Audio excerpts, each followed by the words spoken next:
குறித்த மிக மிக ஒரு முக்கியமான அறிவிப்பு ஒன்று வெளியாகி இருக்குங்க.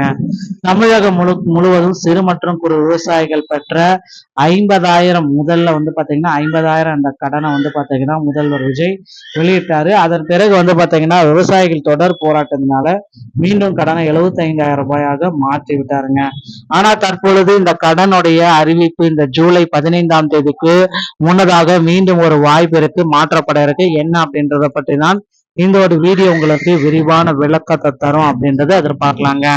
சோ விவசாயிகளுக்கு மகிழ்ச்சியை தரக்கூடியதாக பயிர்க்கடன் தள்ளுபடி இருக்கும் அப்படின்றது எல்லோரும் மக்களுமே எதிர்பார்க்கிற ஒரு விஷயம் தாங்க.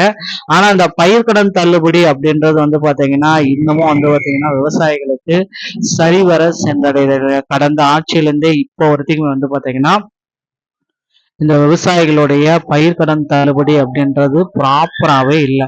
நிறைய பேர் நிறைய விதமா கோரிக்கைகள் எல்லாமே வச்சாங்க, எங்களுக்கு பயிர்க்கடன் தள்ளுபடியை அமல்படுத்துங்க அப்படின்ற மாதிரி.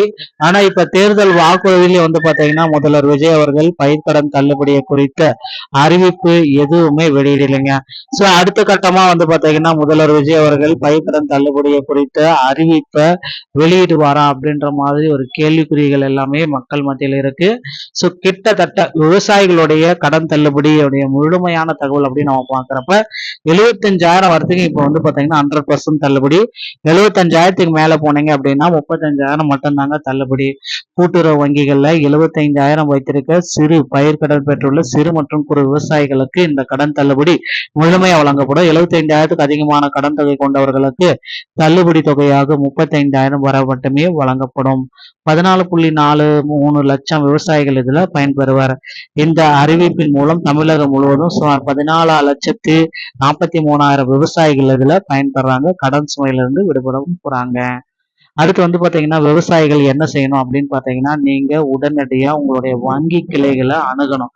தள்ளுபடி பட்டியலில் உங்கள் பெயர் இருக்கா இல்லையா என்பதை அறிய நீங்கள் கடன் பெற்ற கூட்டுறவு வங்கிகளுக்கு நேரடியாக சென்று கேட்கலாம். சோ தற்போது பாத்தீங்கன்னா வாக்குறுதி ஒரு பக்கம் கொடுத்திருக்காங்க, ஆனா தற்போதைய நிலை மாறிடுச்சா. தேர்தல் வாக்குறுதிகள் 5 ஏக்கருக்கு உட்பட்டவர்களுக்கு 100% தள்ளுபடியும், 5 ஏக்கருக்கு மேல வச்சிருக்கிறவங்களுக்கு 50% தள்ளுபடியும் கொடுத்திருக்காங்க.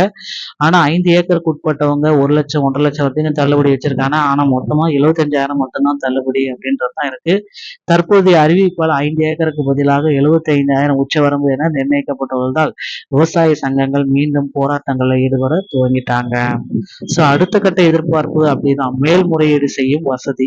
ஓகேங்களா, தகுதி இருந்தும் தள்ளுபடி பட்டியலில் பெயர் இல்லாத விவசாயிகள் அதற்கான தகுந்த ஆதாரங்களை மேல்முறையீடு செய்ய அரசு வழிவகை செய்திருக்கு. சோ இது 8 பொதுத்துறை வங்கிகள்ல பரிசீலனை பண்ண போறாங்க. கூட்டுறவு வங்கிகள் மட்டுமின்றி 8 பொதுத்துறை வங்கிகள்ல இந்த தள்ளுபடியை பரிசீலனை செய்யறதாக தகவல்கள் வந்திருக்கு.